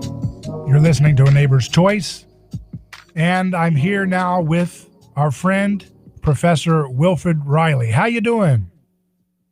Doing pretty well, man. What about you? I'm doing great. It's been a while since we had you on, but you always provide a lot of great foundational perspectives for people that's kind of outside of left versus right. You obviously lean right. You say, what do you call yourself? Center right? Is that what you say? Yeah, I'd say I'm about center-right politically. The actual description I use if I'm speaking to a men's group or something is usually businessman with a gun.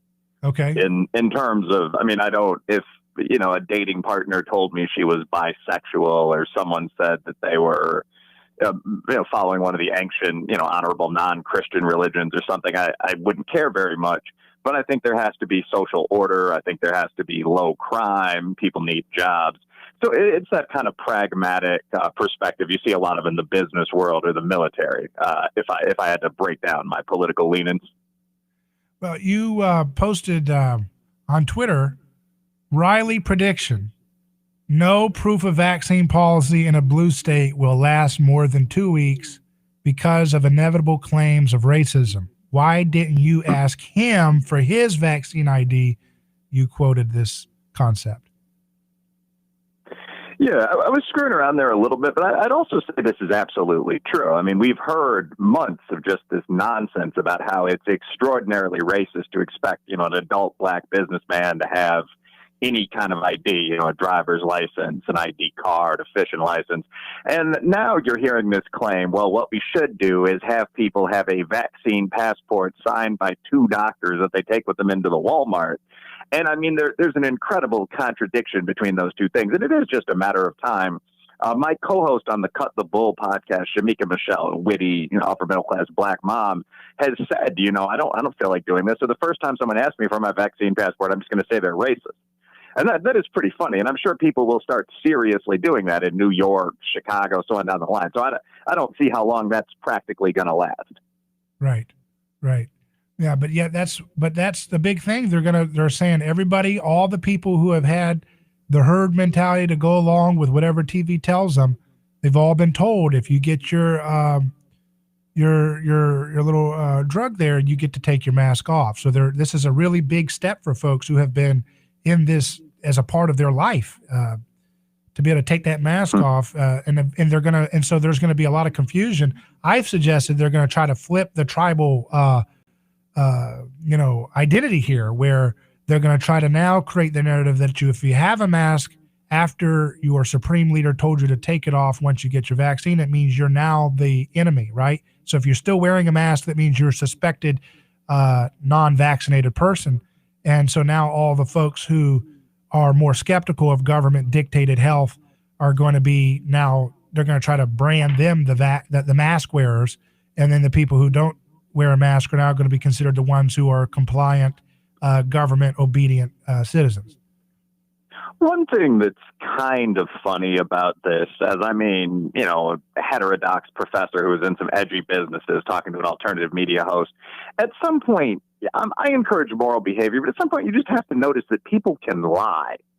I mean, if you're someone that has already had COVID, that has looked at those antibodies, you're in a safe red state, and you don't feel like getting the vaccine, there's nothing to stop you from taking your mask off. Right. You know, hopefully everyone will make logical, moral decisions here and so on. But this sort of nonsense, like on day 3, the government said, you know, position 19 so far, we must follow. I would really wonder what percentage of, in particular, adult males are really paying any attention to this. I'm not. I did get the vaccine. I think the vaccine's safe enough. I got Moderna, which is one I felt good about. But I mean, I don't think too many people are just going to walk around with 2 masks to indicate they're not vaccinated. I think most people that don't want the vaccine are probably in essential frontline jobs, have probably already had COVID and probably haven't been wearing masks at all, if you want to be honest about that. Right. So do you think that there's a robust and necessary, essential role for government to continue to shepherd the narratives that we're supposed to all, you know, govern our lives and our health choices around? Do you think that's an essential component of having a healthy society, as a government that's very involved in telling us what we're supposed to do here, there, everywhere? No, not at the most, anything but the most basic level. I mean, I was talking with a friend of mine who's a high school teacher, and he got stuck in a role nobody really wants, which is teacher in sex education for a year. And he asked, and this is part of health, and he asked, how would you do this? And my honest answer was, you know, I'd spend a day talking about how the basic parts work.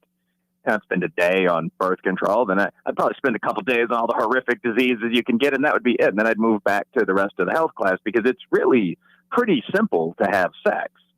Like, it's the same thing with this. I don't think that at the start of the pandemic, if the government had said, wear a mask if you want to, be careful of your seniors, and had engaged in kind of structured cancellation of large events, if they hadn't had Nancy Pelosi going to Chinatown parades that were, you know, full capacity into April, I think that would have made some sense.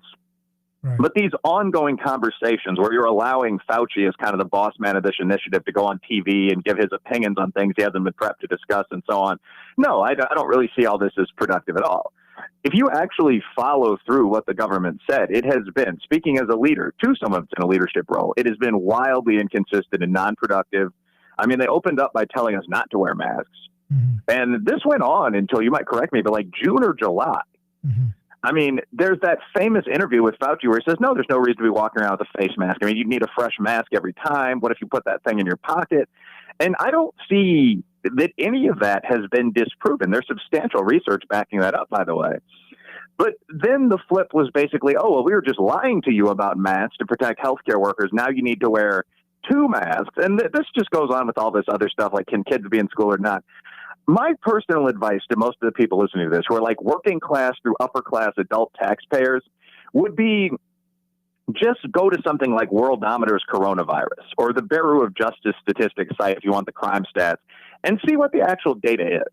Because a lot of this is very simple. It's like it's not like the government is making tough, cutting-edge scientific decisions. Like Joe Biden's not a damn scientist. You're looking at something like children don't transmit COVID-19 and only 256 kids have died of COVID, and you're then making the decision, okay, let's keep the schools open. It's really pretty simple stuff. So I would encourage ordinary citizens to go look at some of that stuff for themselves and decide what it is they think they should logically be doing. Obviously, you should talk to your doctor, but I don't think we need the government as the national doctor. No. Mm-hmm. Yeah, but that's what people clamor for. A lot of people do in times of crisis. They want a strong man, you know, that kind of tribal instinct kicks in and they say, tell me what to do. Tell me where to go. I'm scared, you know, and that's what happens, right? When somebody looks like an expert, then you say, okay, you tell me when to stand, I'll stand. You tell me when to roll over. You tell me to do jumping jacks. If that's what the television tells me to do, I'll do it, you know, and millions and millions of people have demonstrated that in the last, year or so, you know, so that's what we have going in this time today. It's what's so much of what is causing our social stress is because of people being so-called experts telling us that the only game in town for, you know, racial issues is critical theory, critical race theory, you know, these microwaved ideas from French postmodernists, white guys like Foucault and so forth, and that if you don't go on board with that script, you're a monster, you're evil. So again, people say, well, that's the TV tells me that's the official go-to voice for racial issues. So I guess that's the only game in town. And the same thing goes for the health stuff. There's always this appeal to authority that is kind of basically undermining real integrity in conversation, you know? Yeah, I think that one thing, when I said that your audience is probably, adult employed taxpayers, I mean, one thing adult employed taxpayers should realize is that there aren't that many other people that are dramatically smarter than you. Doctors may sometimes be an exception. And again, I would talk to your high quality local doctor, not, the guy on TV. You're a spiritual guy, preachers or something, maybe an exception. But in general, if you're talking about a sociologist or someone like that, I mean, that's someone that has a master's degree from the local state college in one of the disciplines there. I mean, you may be a banker, for example, or a political scientist, and he's a sociologist. So when someone says, well, there's an expert on TV that's saying that the United States is an institutionally racist country and the races are going to go to war, there's no real reason to take that person more seriously than, the consensus of your neighbors or the things you hear from someone on the conservative side of the media or whatnot. I mean, it's worth noting I'm an expert in the other direction. I have a PhD. I'm probably one of the leading social scientists in some aspects of my field in the country. So if you have two guys on screen disagreeing, I mean, you can agree with either one of them or neither. It doesn't make any sense to say, well, the experts told me to do something that's totally illogical. Why'd you say biological sex isn't real? Expert told me to. Well, what makes you an expert in the non-existence of the human sexes? This is often just nonsense. Right. Yeah, but it's more of a, so you're that's true. You're a political scientist. So do you see Dr. Fauci as a political scientist? Well, I mean, I think that we could make sure that he's a political scientist. I see Dr. Fauci as a reasonably competent medical man. I mean, Dr. Fauci is a doctor. A good number of my friends are doctors. I did go to a fairly solid university, ILL, INI. And in general, working for the public sector federal government is not considered the most prestigious thing you can do as a doctor. If you are someone who wants to do a lot of good, you'd normally go into that NGO sector and you work for the UN or something like that. If you just want to make money, I mean, you might go into, cardiac work. You might even go into plastic surgery. I mean, there are many different categories of doctors. Generally solid middle of the pack doctors go to work for the government. I would trust Fauci to perform a basic surgery or something, but I don't see that he is any more qualified than a number of other doctors with basic statistical training like John Ioannidis to project the future when it comes to a novel disease epidemic. So Fauci is in the role that Fauci is in because Fauci happened to be the head of the U.S. medical service, whatever it's called, the equivalent of the NHS. And so he is the person that would field some of these questions. But I mean, is he more or less qualified than the many doctors that disagree with him? I mean, probably about the same, maybe a little less than some of the private sector guys. Well, I saw, his exchange with Dr. Rand Paul, and he was kind of evasive, to say the least, and a little bit dishonest by changing the conversation. When he said, hey, did you fund the Wuhan Institute of Virology with your department? He said, we did not fund gain of function.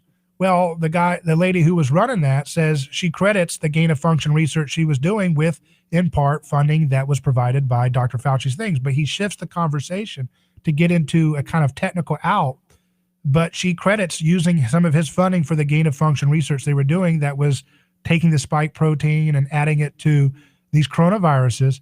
Now, so that should be the biggest story we're talking about right now, investigating the origins of that. And yet this is not a scientific answer. He's not answering. Dr. Rand Paul asked him, did you fund the Wuhan Institute of Virology? And he changes the frame and then answers a question that was not asked to him. That's political science to me. That's political science. Yeah, no, I meant, when I said I'm a political scientist, I meant that in the sense of literally I study political sciences and I work on some of the questions of how do you prevent war. And so, Fauci's technical medical degree, he's I believe a general practice. Right. Yeah. I wasn't trying to virology. Right. I was just making a rhetorical point, which is I think he functions he a political more. Guy? Yeah. Yeah. He's more of a politician in his answers than he is giving us straight scientific research and facts and evidence. Oh, for sure. Yeah. I think we agree on that one. This is something to realize. Like a buddy of mine who's in the military once said, once you get above major, it's all political. I mean, that doesn't mean they're not brave soldiers and all that, but like if to be a military commander, to be a general or colonel, I mean, you're dealing with politics on a daily basis. You know, and I would assume the same thing is true for heading up the U.S. or the British Health Service or something like that. The day-to-day kind of horse playing of some of this stuff, like in terms of our funding the Wuhan Institute of Virology, I would assume it's probably the case that the top 20 or so nations in the world fund almost all of the top 20 or so labs. I mean, I wouldn't be surprised if the Wuhan Institute had input funding from, of course, China, Britain, UN, so on down the line. But I mean, the basic question of the question of some of the stuff in the sciences, so why are we doing this crap, is a very real one. Gain of function research on deadly pathogens is a crazy ass idea. I don't know why that's something that's currently getting the amount of research funding that it does. And I mean, I'm pretty sympathetic to the lab leak hypothesis. I mean, obviously I'll give the warning here. This is well outside of my field, but the two options seem to be, right, either this giant quasi-military institute, specifically in Wuhan, that worked specifically with coronaviruses, specifically from bats, had some kind of a mistake, something dropped. That's option one. Or option two, somebody ate a pangolin. And it really seems like there's a lot of evidence for option one. So just as with the Hunter Biden laptop and with a lot of other big stories, we're kind of seeing the intentional drawing of the curtains here, where only people on right-wing or black or other heterodox media are talking about what almost certainly happened. Mm-hmm. Right. And that's a problem, right? Because we have TV science and then we have actual science where you're allowed to actually just follow the evidence, right? And as we saw early today, we reported that, you know, the Daily Mail they had this scientist from Stanford, Harvard, and MIT slammed the World Health Organization for dismissing the viable theory of the Wuhan lab escape. And it was published in the journal Science, which is one of their establishment outlets.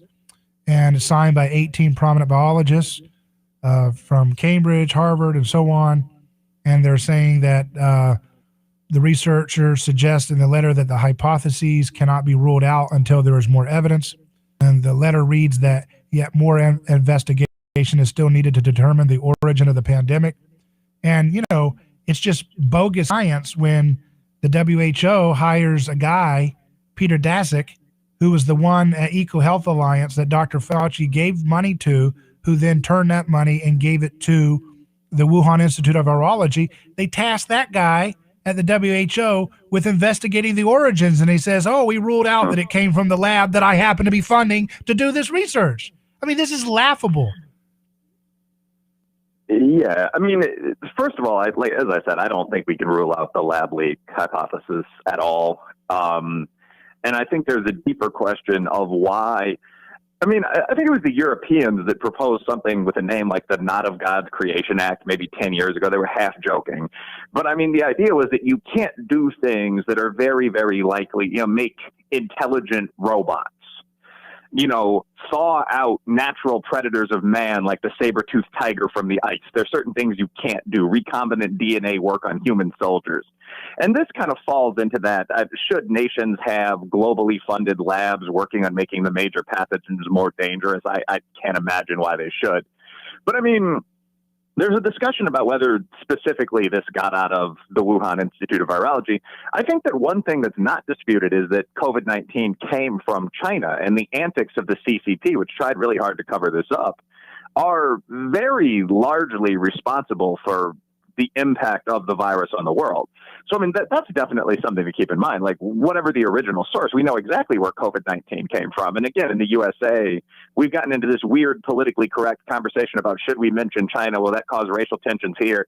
I mean, China should face some kind of real global sanction for releasing COVID-19, in my opinion, or, you know, letting it go, failing to handle the pandemic. Right. And this story by science writer Nicholas Wade in Medium says, before 2020, the rules followed by virologists in China and elsewhere required that experiments with the SARS-1 and MERS viruses be conducted in BSL-3 conditions. That's like a higher level of safety. Sure.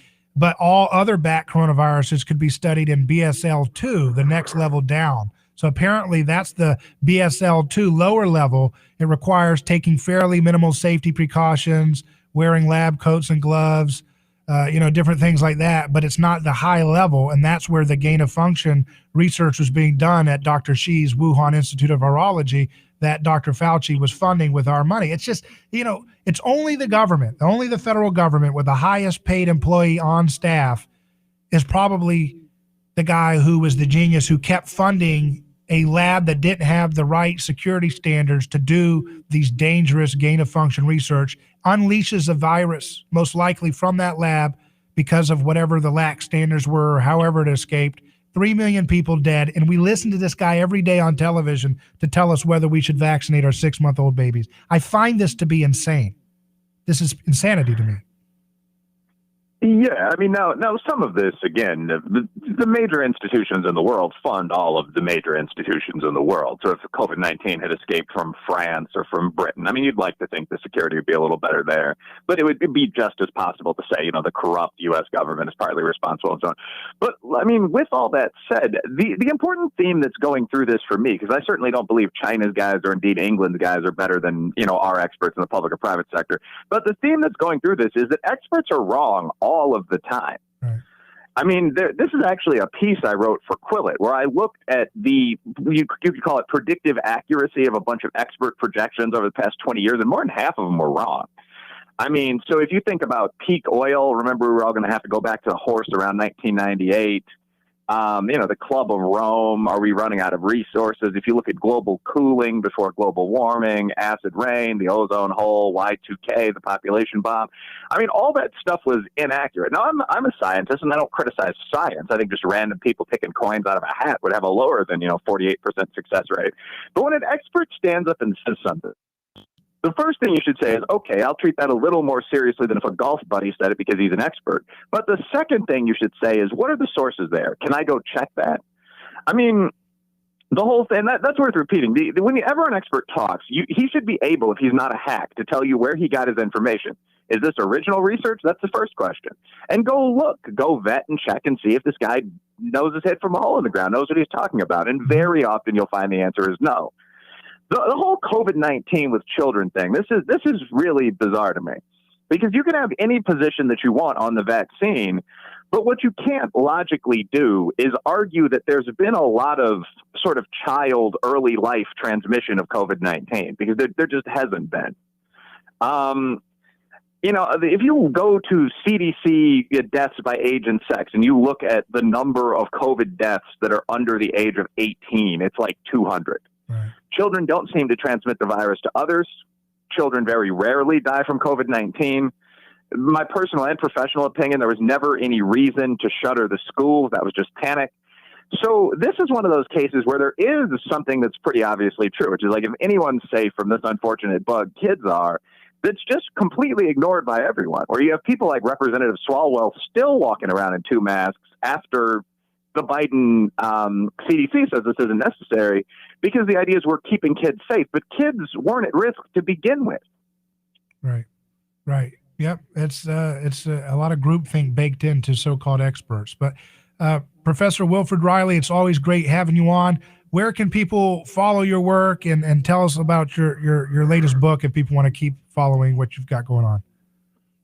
Sure. So I've got a lot going on. I'm pretty viral, pretty wired in, which is how we met. We're Facebook friends. But if you just Google Wilfred Reilly, Wilfred Reilly, I'm an Irish boyo, but among other things. But you'll find, my Twitter, my Facebook page, my website, all that kind of thing. I'm also one of the hosts of the Cut the Bull podcast. This is something that we just dropped pretty recently. It's myself, Charles Love, the radio host, Shamika Michelle, the author, and a couple other people, mostly black, but obviously an integrated audience and group. And we're starting to put some content out there. But if you just Google me, you'll find 99% of that. Well, very good. It's always great having you on. I appreciate your time. Thanks. Appreciate yours. Have a good day. We'll talk soon. And we'll be right back after this short break. A Neighbor's Choice.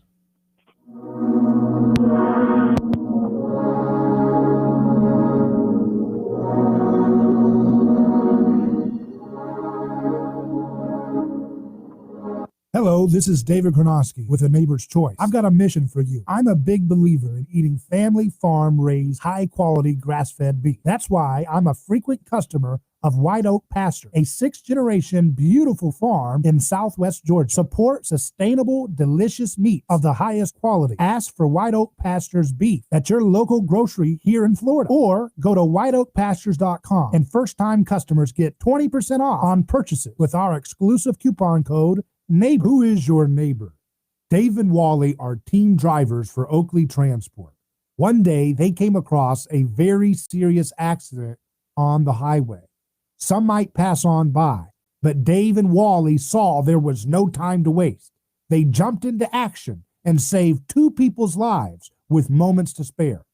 That's the kind of courageous love we need more of today. It reflects the respected culture Oakley Transport develops with their driving professionals. CDLA licensed drivers. Join Oakley Transport today for a rewarding career. Visit oakleytransport.com.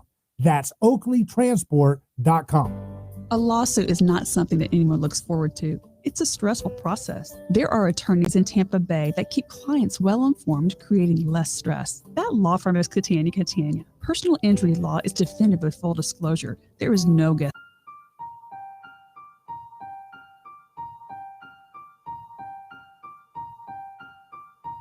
Your home for news, talk, and information. 1040 WHBO Pinellas Park. Tampa Bay's all new News Talk 1040. It's the only way I get news.